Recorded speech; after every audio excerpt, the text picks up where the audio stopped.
Good morning. I'm Paul Langston Daly. I'm the Minister for Social Action here at First Parish. We welcome you all this morning. Whatever faith you have known or the flags of your heritage, you are welcome here. Whoever you are and whomever you love, you are welcome here. We are a member of the Unitarian Universalist Association of Congregation, and love lies at the center of our faith.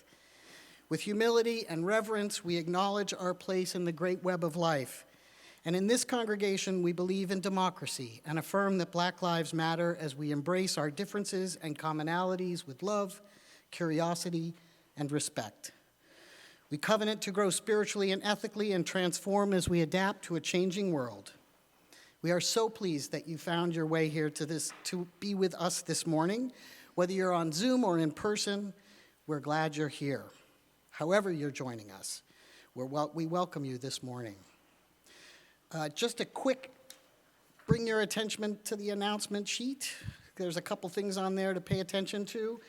In particular, donations to the UUA Disaster Fund. As we know, many of us are aware disasters are coming more rapidly and with great devastation. And so the UUA Disaster Fund is set up to support those places that are having difficulty wherever they may be. So we hope you'll give generously to that fund. All right. Are we ready to begin? Our opening words this morning are by the Reverend Erica Hewitt. Mary Oliver writes, "You do not have to be good. You do not have to walk on your knees for hundreds of miles through the desert repenting. As we enter into worship, put away the pressure of the world that asks us to perform, to take up masks, to put on brave fronts. Silence the voices that ask you to be perfect. This is a community of covenant and compassion and welcoming. You do not have to do anything to earn the love contained within these walls. You do not have to be braver, smarter, stronger, better than you are in this moment to belong here with us. You only have to bring the gift of your body, no matter how able, your seeking mind, no matter how busy, your animal heart, no matter how broken. Bring all that you are and all that you love to this hour together. Let us worship together."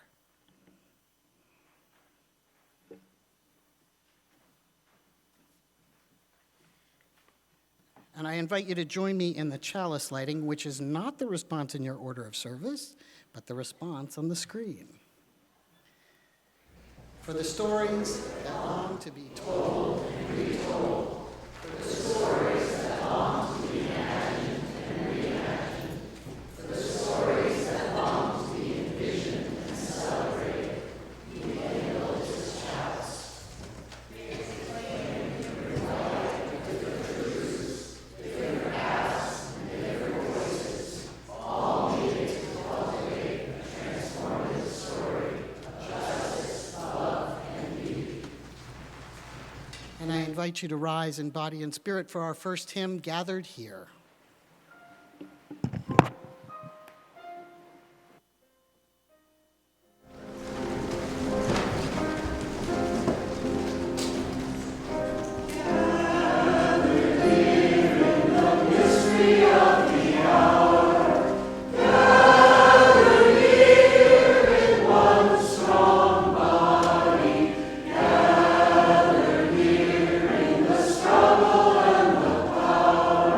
So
Good morning.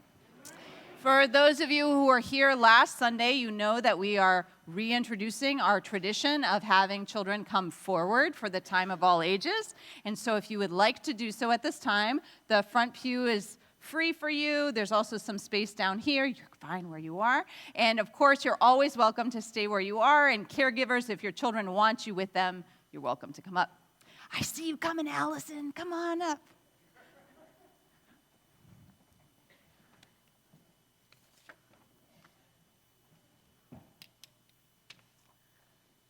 Welcome, welcome. There's nice seats right here.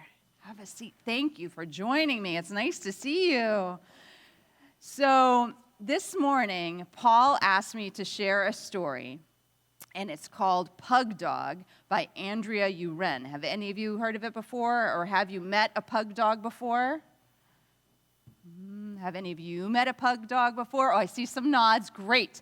Well, we have some pictures. I'm not going to show the whole picture book, but I am going to show some pictures. Arkady, could you show us the first picture? And this will help you know what a pug dog looks like. And that way, when you see one in the world, you'll be able to say hello, maybe. So, Mike didn't know much about dogs when he got his puppy. He named it Pug Dog just because. Pug Dog grew quickly. Every day they went to the park, and Pug Dog chased squirrels and rolled in the dirt and dug big holes. And together, Mike and Pug Dog would play tug of war and fetch.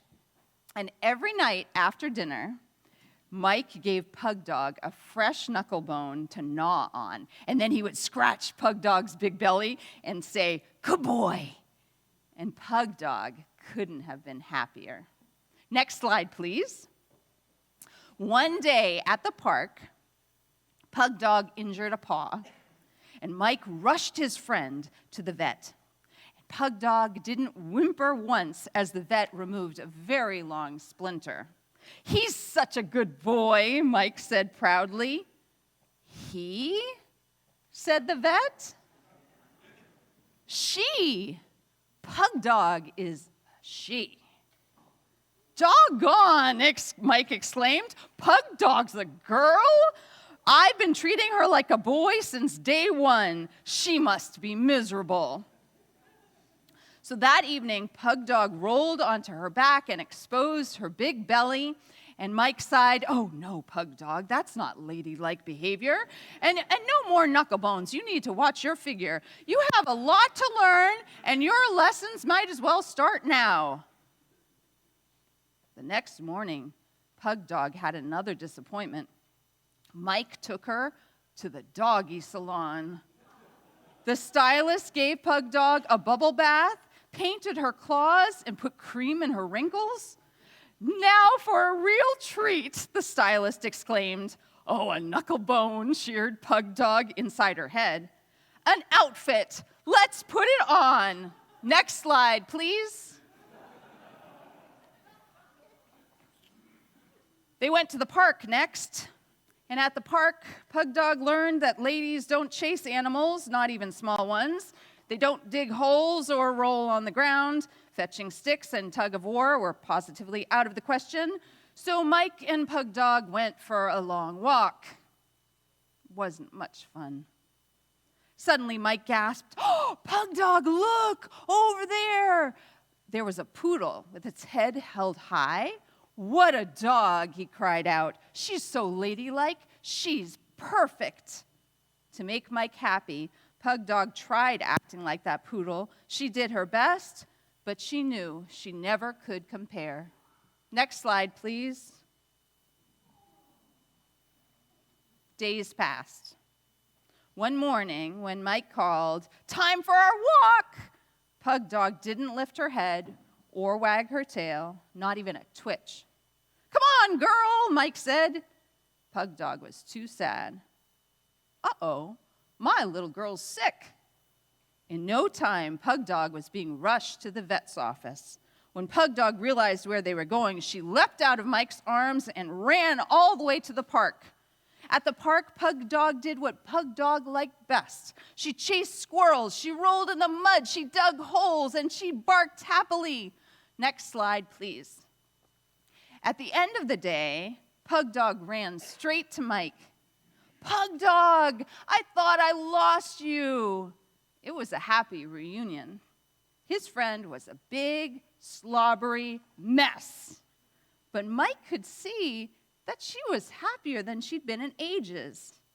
No more dainty outfits or fancy salons. You're my Pug Dog. You're perfect, just as you are. Next slide, please. Just then, that poodle that we mentioned before trotted over, and the poodle owner said, "A new pal for my Harry. He's such a sweetie, always ready to make friends." Mike groaned. He? She's a he? Oh, Pug Dog, I can see I'm the one who has a lot to learn. Can you ever forgive me? And Pug Dog barked happily, "Yep!" And from then on, Mike and Pug Dog really lived happily ever after. Thank you for the smattering of applause. I appreciate it. I hear you. Thank you, thank you. I have some questions for you, and I bet you have some ideas. But if you don't, I also have questions for you. What was it that Mike needed to learn? Yeah.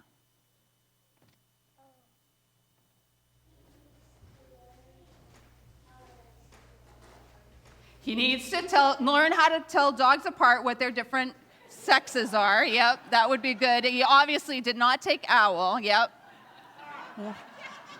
Next. What else does Mike need to learn? Yeah. Even if the dog is a girl, he needs to learn how to say it again, because you said it so nicely. Let her be happy. Absolutely. Even if she is a girl. What ideas did he have about how girls should act? Yeah. Like a princess. I think Harry likes to be treated like a princess more than Pug Dog, right? Yeah. So learning about sex and learning about people's bodies is very important to us as Unitarian Universalists. We're about to have our whole lives, and we want to know accurate information about people's bodies and how we take care of our bodies and how we have good relationships. But we also value people's gender, and we know that's a whole spectrum of ways that people are in the world, right? And however you are welcome here, and we need to learn to appreciate people for who they are, right? Yeah. So today in our RE classes, we're learning about pluralism, both in kindergarten through 5th grade and their junior youth group. If you have little ones that would like childcare, that's available in the Milldam Nursery School space. And if you are a visitor today and you've never been here before, please follow me out and I'll be happy to direct you. Let's join together in song.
Good morning.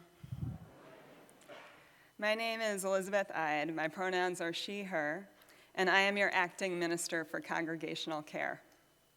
It is my honor and joy to invite all of us into a time of prayer and meditation. Every week, we make a point to be truly present to one another. And that starts with being truly present to ourselves. We start, perhaps, by drawing our attention to the present moment. Noticing what it's like to be here, in these bodies and in this space, breathing this breath. Right now, you do not need to do or be or think anything at all. You are already in the place where you belong, and you are enough. Our weekly ritual is a place to bring our milestones. It is an affirmation of belonging, and it is an expression of support. We're here to help each other accept what we must, change what we can, and find what we need. This morning, we hold in love Jiffy Reed, who shared that her former husband, John Caffrey, a member of First Parish, known and loved by many in our community, passed away peacefully Thursday morning while in hospice care for dementia. He is survived by his daughter, Kyla Caffrey Sheehan, and son, Quinn Caffrey. A service in celebration of his life is being planned, and details will be shared when those arrangements have been made.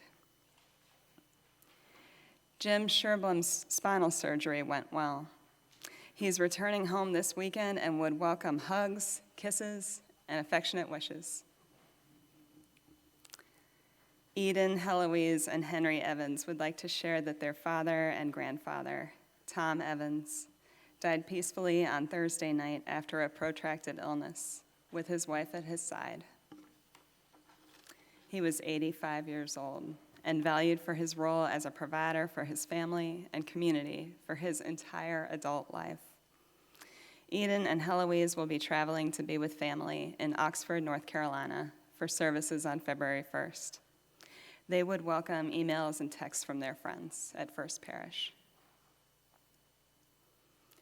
Roger Stoddard, husband of Helen Stoddard, has passed away.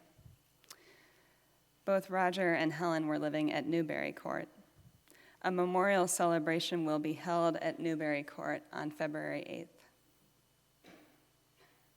Bob Hoff, a retired First Parish assistant sexton, lost his wife Carol on January 14th. Bob and Carol had moved to Western Mass after he retired from First Parish in 2021 to be closer to his daughter. Cards and calls are welcome. And April Keyes Robb passed away peacefully on January 20th.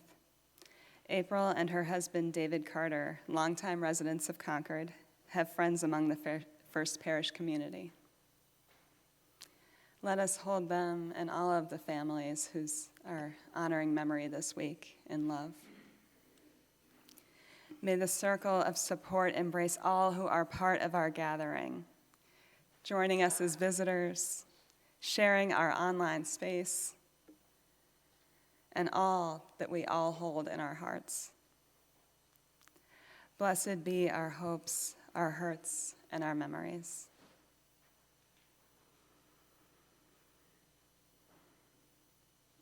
Into this sacred space, I invite each and all of you to share the names and sacred concerns that you are holding today, either by typing them into the chat or saying them aloud in the space that surrounds you.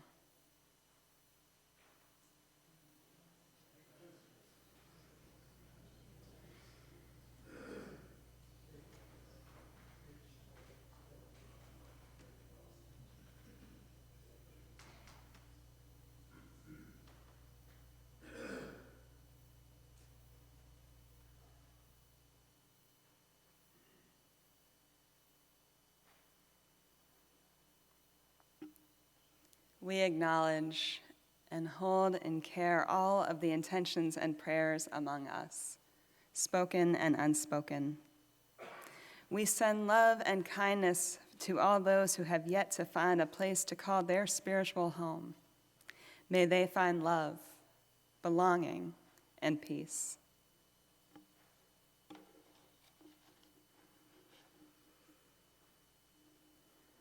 Our prayer continues in the words of Amy Johnson. Loving Creator, beyond our understanding and yet closer than our breath, breathe into us your love so that we may love ourselves and others as you do. Help heal the hate, fear, and judgment that wounds so many. Help us know deeply and certainly that your love transcends all labels, all categories, and all words. Your love is. Your love rains down on us all. Everyone is invited to your table. We each bring our whole and broken parts and come together in your love, which binds us and heals us all. Amen. Please join me for a brief silence.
At this time in our service, we invite you to give generously to the work of this congregation.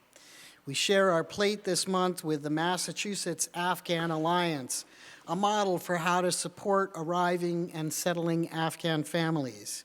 The founder, John Moses, who spoke here a couple of times this month, I think, shared earlier this month, is an Afghan veteran living in our area.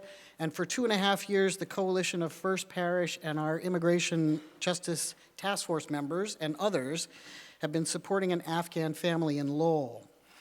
The Massachusetts Afghan Alliance has gathered information about the challenges and successes in this and other efforts in order to make this process smoother and simpler for folks coming into our country. So we hope that you will give generously this morning to this congregation and to the work that we do to care for those within these walls and beyond these walls.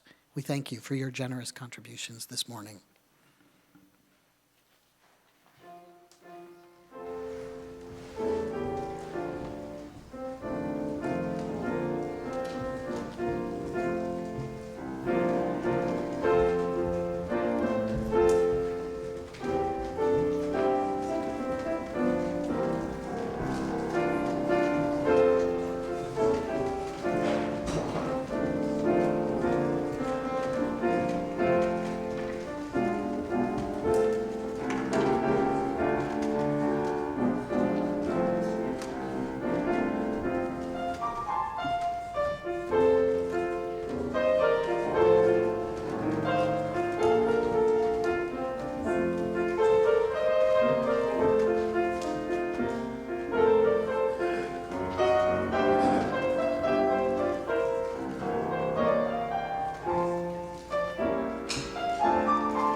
Thank you, Simon.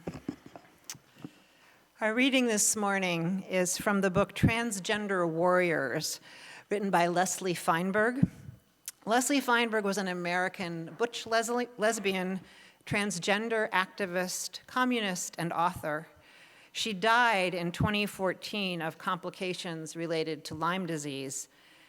Transgender Warriors was published in 1997, almost 30 years ago, and it remains relevant today. This is from chapter 13. You were born female, right? The reporter asked me for the third time. I nodded patiently. So do you identify as female now or male? She rolled her eyes as I repeated my answer. I am transgendered. I was born female, but my masculine expression is seen as male. It is not my sex that defines me, and it is not my gender expression. It is the fact that my gender expression appears to be at odds with my sex. Do you understand? It is the social contradiction between the two that defines me. The reporter's eyes glazed over as I spoke. When I finished, she said, so you're a third sex. Clearly, I realized we had very little language with which to understand each other. When I try to discuss sex and gender, people can only imagine woman or man, feminine or masculine. We've all been taught that nothing else exists in nature. Yet, this has not been true in all cultures or in all historical periods. In fact, Western law took centuries to neatly partition the sexes into only two categories and mandate two corresponding gender expressions. The paradigm that there are two genders founded on two biological sexes began to predominate in Western culture only in the early 18th century. Historian Randolph Trumbuck notes in his essay, London's Saphists, From Three Sexes to Four Genders in the Making of Modern Culture. Trumbuck explains that as late as the 18th century in Northwestern Europe, feminine men and masculine women, known as Mollies and Tommies respectively, were thought of as third and fourth genders. But how many sexes and genders do exist? All too frequently, this question is presented as an abstract one, like how many angels can dance on the head of a pin? But the search for the answer to this question has to be understood within the context of oppression. Those of us who cross the man-made boundaries of sex and gender run afoul of the law, are subject to extreme harassment and brutality, and are denied employment, housing, and medical care. We have grown up mostly unable to find ourselves represented in the dominant culture. So ends the reading.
Before I get started, I just want to say a couple of things. First of all, for those of you who have reached out to me in the last couple of weeks, let me just take a deep breath. Thank you. It has made a difference, and I appreciate it.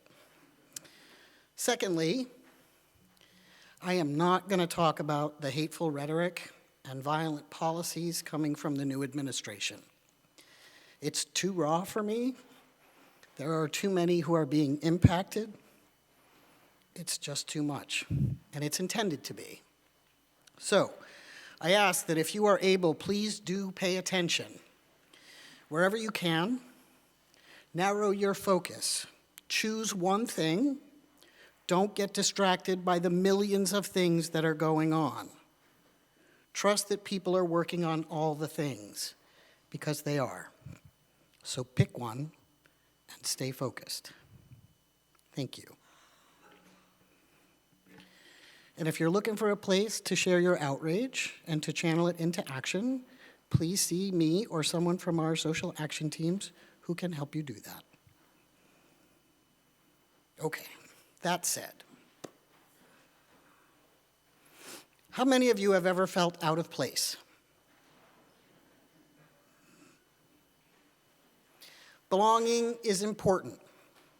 It's a basic human need. Our survival used to depend on belonging to a tribe for food, security, shelter, and support. In fact, when tribes wanted to punish someone, they would banish them and send them out and sever all ties, leaving them alone. To belong is to know that we are connected, that our lives have meaning and purpose. We care for one another and are cared for in return. Belonging is a basic human need, a covenant between and among us, and in our belonging, we find ourselves. We see ourselves reflected in the eyes of others, our families, our friends, our community. We come to understand our own lives more deeply through that reflection of others.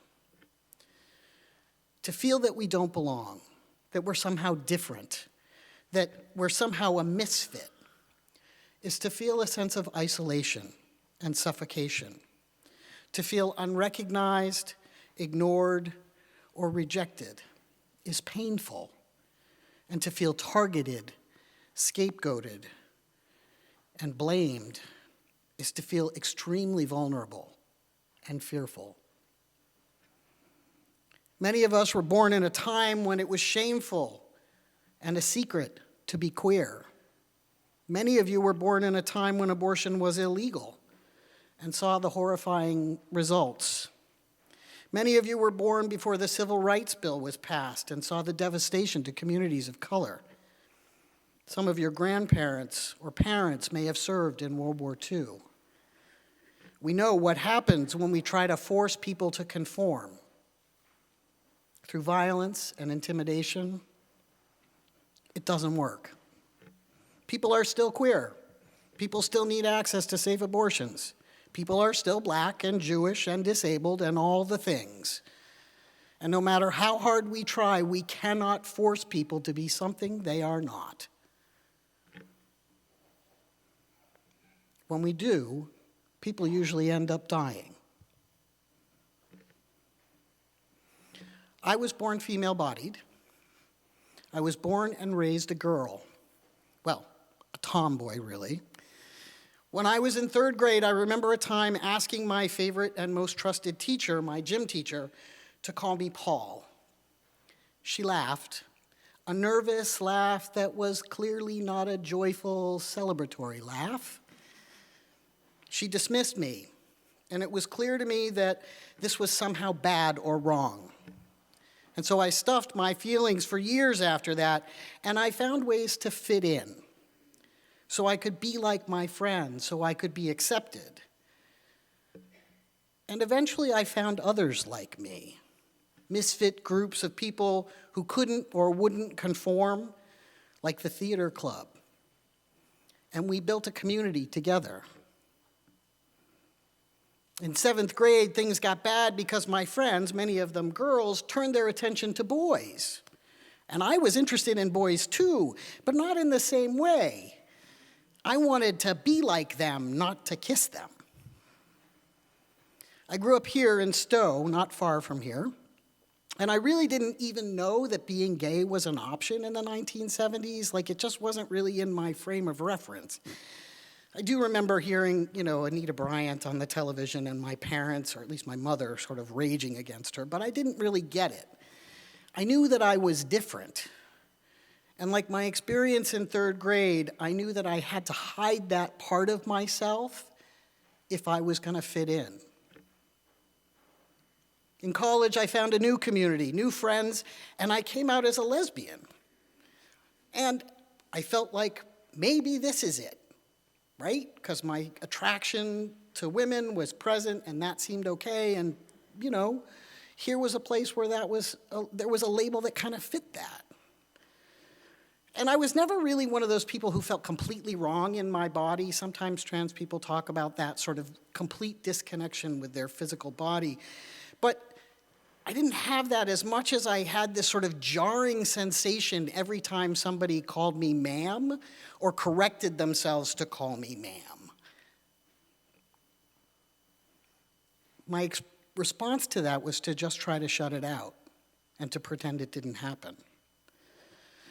I was part of a large lesbian community for years, and again, I found ways to fit in. I found a little niche there in the lesbian community, a sub-community known as the Butch Femme community.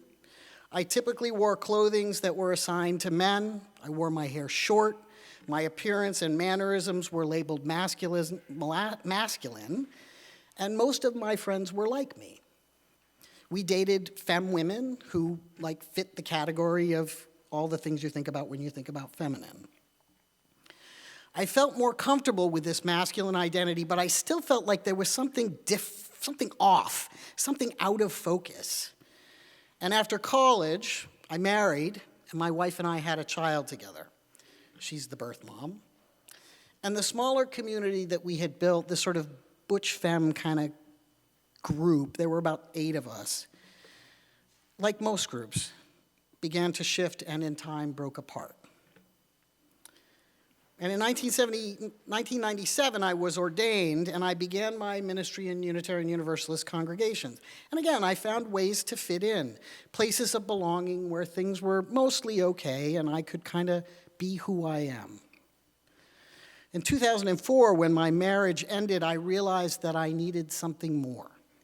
Something to help me correct that sort of blurry feeling, a sensation that had grown and grown more uncomfortable over the years.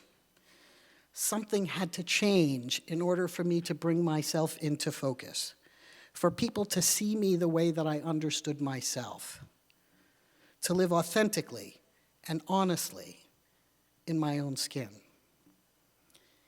even if it meant I might no longer belong.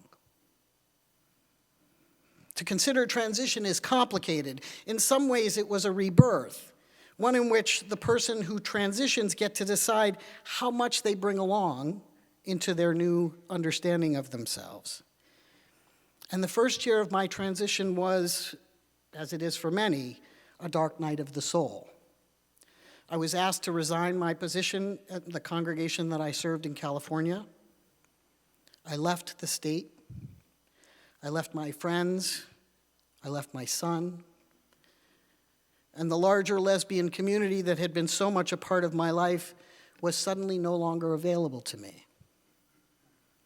I had friends and family, but I felt isolated, and there was no place where I really felt a sense of belonging.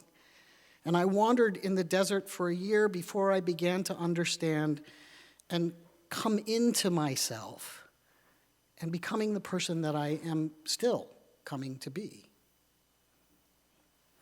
Adolescence was no fun the first time, and at 38, it was absolutely no better. However, being able to sport this awesome beard, well worth it.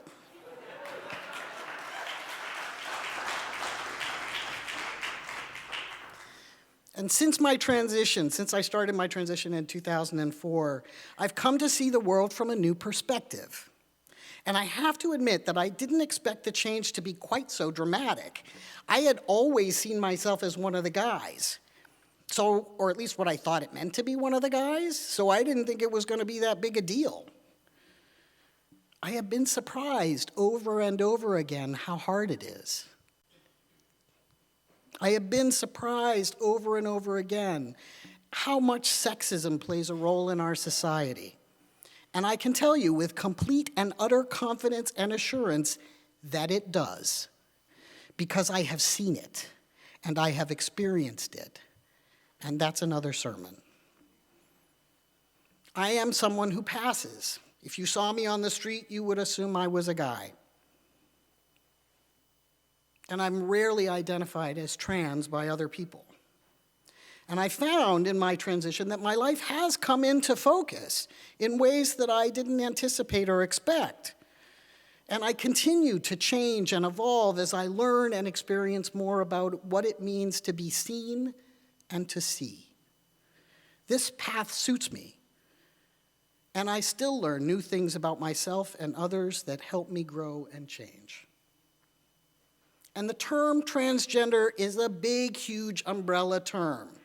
There are many who find themselves identifying in lots of different ways, choosing different paths, pushing the edges and understanding of who we are as human beings and how we define ourselves and how we judge others. Taking seriously the audacious idea that we are all made in the image of God, complex, multi-layered, multidimensional, every one of us. And we are loved by God, every one of us. There are generations of trans people who could tell you stories of lives compelled to conform to social gender restrictions of the times and the horrible outcomes for many, as they were forced to hide or deny a part of themselves in order to fit into their communities, to their churches, and in some cases, to be in relationship with God. And still they persisted, because to do otherwise would be to live a lie. Now, I get it that people often experience confusion and misunderstanding and fear around transgender people when confronted with people who are gender nonconforming. How does that impact how you see the world when somebody doesn't fit? And some people aren't even sure what to ask about transgender folks. And the ignorance leads to fear. We fear what we don't know. We want to know, really, ultimately at the bottom of all of our questions, we want to know if we can or should include someone in our group. Do they belong? Do they deserve our protection, our company, our care? Are they like us?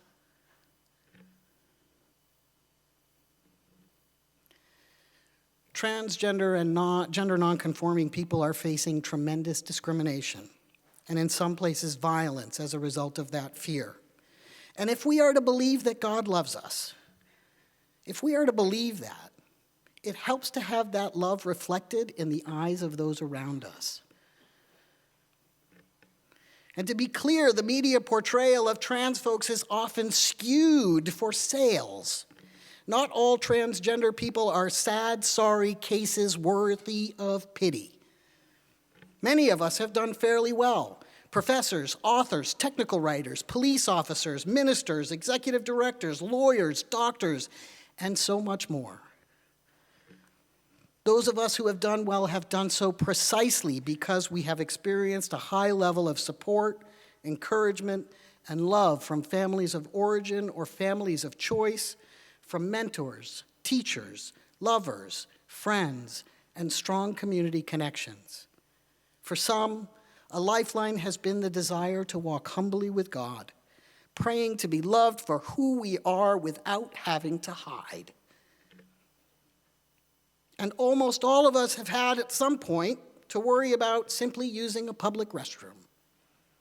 Or we've been asked inappropriate questions about our bodies or about intimate issues where there's no depth in relationship of the person asking, as if our lives were a curiosity or a science experiment. If you ask a question, you should have the depth of relationship before you ask it. We are more than our transition. And these indications, these microaggressions in small and seemingly insignificant ways do build up over time. And what they tell us is that we don't belong. They signal that we are not like you, a reminder that we're different, creating a sense of insecurity and sometimes even a sense of shame. Microaggressions are hard to catch in ourselves, and being part of a community of faith like this one means that we're open to learning from one another, from sharing with each other, committing to improving our personal and communal practices around what it means to be welcoming and to allow belonging. Practices around pronouns is a way of creating a sense of belonging. And remember, it's not about you. I believe that we are a people willing to do justice, to love kindness, and to walk humbly with our God, actively creating a community of learning and growth, compassion and care, a community trying to create what it might be like to have heaven on earth. And we're going to need to be serious about this personal and congregational work if we are to be truly a welcoming community and in the face of all that we face in this current administration. Our actions must align with our intentions. We intend welcoming and opening, and so we will do the personal and congregational work necessary to be welcoming and opening. A new executive order tells us that gender is fixed. We are told that you are either man or woman. But not that long ago, Mollies and Tommies were genders that were recognized. And indigenous communities, some of them, honor two spirits. And there are so many examples throughout history and around the globe. We have always been here. We no longer believe, at least most of us, that women are inferior, weak, or incapable. We no longer believe that only men can be politicians or police officers, or only women can be caregivers and teachers. Well, some of us anyway. This blurring of roles blurs the lines of gender itself. And maybe this is what makes people so angry. But in order to change that ignorance, education and association are vital. Tolerance is part of that. And when I speak of tolerance, I'm talking about the technical thing, like, when elevator has a tolerance, right? That little space, that's what I'm talking about. We got to create that little space. Shifting our thinking to view the other as one of us, as human, as belonging. Meeting people who identify as transgender or transsexual helps to reduce the fear. And I also think that anger is tied, I also think the anger that people kind of experience around trans folks is tied to something transgender activist Alok Vaid Menon identifies. He says, your role on this earth is to cultivate the truest form of yourself. And other people are going to feel threatened by that because they're living in an abbreviated version of their own joy. I'm going to read that again. Your role on this earth is to cultivate the truest form of yourself, and other people are going to feel threatened by that because they're living an abbreviated version of their own joy. And gender, like most things, is not binary. Few things in the world are. More than 10 years ago, Brown professor Ann Fausto Sterling identified 12 genders. You can go look up her research. I recommend it. And I'm going to let you in a little secret here. Trans and non-binary folks have an agenda. We have an agenda. Do Do you know what that agenda is? That agenda is to live. That agenda is to have a life, to have family, to be cared for, to have a community that cares about us, to know that we are okay. That's what we want. We don't want to be attacked in the streets. We don't want to be told that we can't have a job because of how we look. We want to have fun. We want to love and be loved. Perhaps we can reevaluate what we think we know. Perhaps we can challenge ourselves to stop in those moments of judgment and confusion, to take a beat, to consider curiosity, to see beneath the lampshade to the light source, and to care about who they are. Perhaps we can challenge ourselves to see beyond the stereotypes, beyond our own fear, to be curious and open to learning and understanding something new. Perhaps we can even be open to the notion of seeing God in their eyes. Misunderstood, feared, strange, the majority of us have felt this at some time. We have faced the desire to belong, and some of us have chosen or been forced to fit in instead. The price of fitting in is often high, denying or cutting off parts of ourselves. The price of belonging is committing to covenant and mutual care and community, a price I think most of us are willing to pay. We all want the opportunity to be our authentic selves, to live with integrity and honesty, to be our whole selves. We want to be visible in the world. We want to know that we belong, to know that we too are created in the image of the divine, that we are called to do justice, to love mercy, and to walk humbly with our God.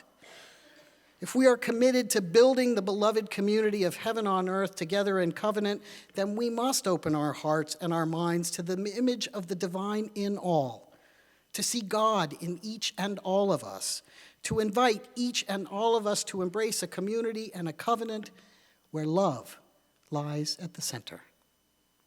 May it be so. Blessed be, and amen.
closing words this morning are the words of Octavia Butler.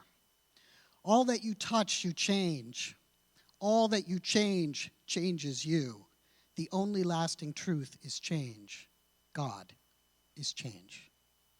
Please rise in body and spirit for our final hymn. What's the Fire of Commitment?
And now it is time for us to offer one another the gift of our closing blessing.